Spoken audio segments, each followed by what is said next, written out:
Vous savez qu'il y a un agriculteur sur le 2 qui a moins de 350 € par mois. Cette fois, il a vraiment franchi le pas. Il est candidat. Modeste suppléant, certes, mais bien pour le Front National.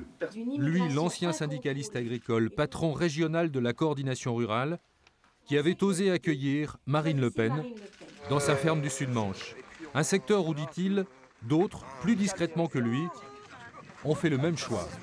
Franchement, il y a énormément de gens qui en parlent ouvertement, c'est-à-dire entre nous, entre personnes physiques. Mais en parler devant une caméra, c'est très difficile.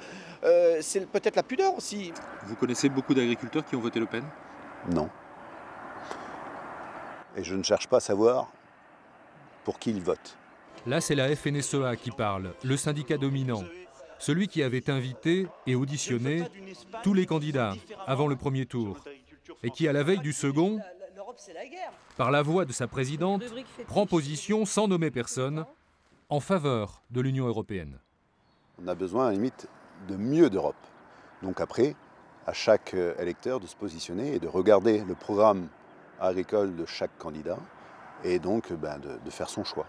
Alors qu'ici, on parle d'électrochoc. Mais est-ce qu'on n'a pas besoin de ça au bout de 20 ans de politique gauche-droite, d'avoir un vrai électrochoc? Regardez tout ce qui se passe aujourd'hui, que ce soit dans l'agriculture, mais que ce soit dans l'industrie. Les gens souffrent. Il parle de lui, Yannick Bodin, et du déclassement, et de la désespérance des campagnes. Quant à sa campagne, pour le FN, il n'en a pas encore tous les éléments de langage. Par exemple, il n'est ni contre l'Europe, ni contre l'euro.